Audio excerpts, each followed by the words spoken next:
தமிழ் மாநில முஸ்லீம் லீக் கட்சியை சேர்ந்த ஷேக் தாவூத் நம்முடன் இணைகிறார் தொலைபேசி வாயிலாக. வணக்கம் திரு ஷேக் தாவூத். முதலமைச்சர் ஜெயலலிதாவிற்கு மாரடைப்பு என்று அப்பல்லோ மருத்துவமனை தரப்பில் அறிக்கை வெளியிடப்பட்டிருக்கிறது. அவருக்கு தீவிர சிகிச்சை அளிக்கப்பட்டு வருவதாகவும் சொல்லியிருக்காங்க அந்த அறிக்கையில. இது குறித்து உங்களுடைய கருத்து என்ன? இதை நீங்க எப்படி பார்க்குறீங்க? மாண்புமிகு தமிழக முதல்வர் புரட்சி தலைவி அம்மா அவர்களை பொறுத்தவரை மக்கள் மனங்களிலும் மக்களுடைய உள்ளங்களிலும் வசித்துக் கொண்டிருப்பவர். இதுவரை தமிழக வரலாற்றில் இப்படிப்பட்ட ஒரு தலைவரை தமிழகம் கண்டதில்லை என்று அளவுக்கு தமிழர்களுக்காக, தமிழ் மக்களுக்காக தன்னையே அர்ப்பணித்துக் கொண்டு தவ வாழ்க்கை வாழ்ந்தவர்.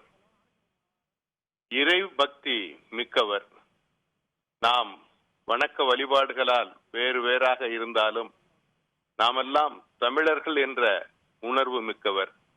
நான் 40 ஆண்டு கால அரசியலிலே நான் சந்தித்த தலைவர்களிலே ஜாதி மதங்களை கடந்து மக்களை நேசிக்கின்ற ஒரு தலைவராக மாண்புமிகு தமிழக முதல்வர் புரட்சி தலைவி அம்மா அவர்களை பார்த்திருக்கிறேன்.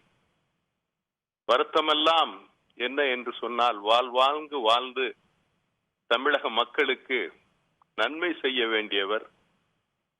இறைவன் எல்லா மதங்களுடைய பிரார்த்தனைகளையும் ஏற்று அவர் சொன்னதைப் போல மறுபிறவி தந்திருக்கிறான்.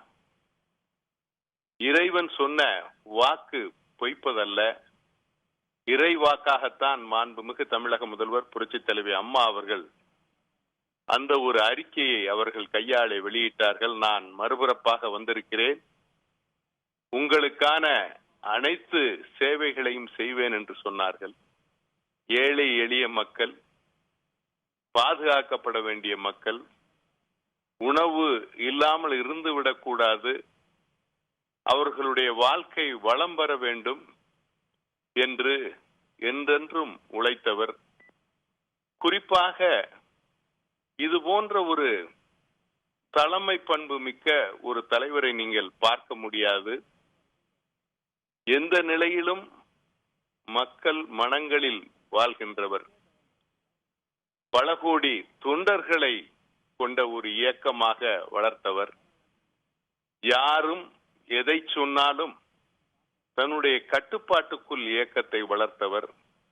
இன்று ஒரு பூகம்பமாக மிகவும் வெளியிலே அவர் திரும்பி வரக்கூடிய ஒரு வேளையிலே இன்னும் 5-6 நாட்களிலே இல்லம் திரும்புவார் என்று நாம் எதிர்பார்க்கிற நிலையிலே இப்படி ஒரு பின்னடைவு என்பது வருத்தத்தை தந்தாலும் இறைவன் சோதிக்கின்றான், ஆனால் வேதனை தரமாட்டான்.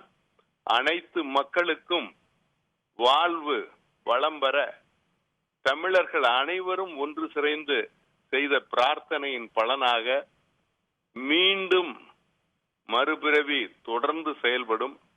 மக்களுக்காக மீண்டும் அவர்கள் வருவார்கள். இதை யாரும் தவறாக எடுத்துக்கொள்ள வேண்டாம். மருத்துவத்துறையில் சில வேளைகளிலே 1க்கு 2 முறை சில மருத்துவங்களை செய்ய வேண்டியது இருக்கும். அதுபோல இறைவன் நமக்கு ஒரு தமிழக மக்களுக்கு ஒரு சோதனையாக இதை தந்திருக்கிறார்.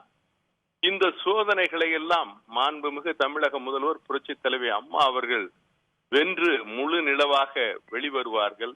இன்னும் 2-3 நாட்களிலே மீண்டும் அவர் பழைய நிலைக்கு திரும்பினார் என்ற தகவல் நமக்கு வரும். பூரண நலத்துடன் வருவார். ஆகவே தமிழக மக்களும் சரி, அனைத்து இந்திய அண்ணா திராவிட முன்னேற்ற கழகத்தைச் சேர்ந்த அனைத்து தலைவர்களும் சரி, தொண்டர்களும் சரி, நாங்கள் தோழமை கட்சிகளாக இருக்கின்றவர்களும் சரி, அம்மா அவர்களுடைய வரவை எதிர்பார்த்து இறைவனை பிரார்த்திக்கின்றோம். மக்களும் இறைவனை பிரார்த்திக்க வேண்டும் என்பதுதான் என்னுடைய வேண்டுகோள். அதே நேரத்தில் இறைவன் எங்களை கைவிட மாட்டான் என்ற நம்பிக்கை எங்களுக்கு முழுமையாக இருக்கிறது. அம்மா அவர்களுடைய மாண்புமிகு தமிழக முதல்வர் புரட்சி தலைவி அம்மா அவர்களுடைய வருகையை எதிர்பார்த்து நாங்கள் காத்திருக்கின்றோம்.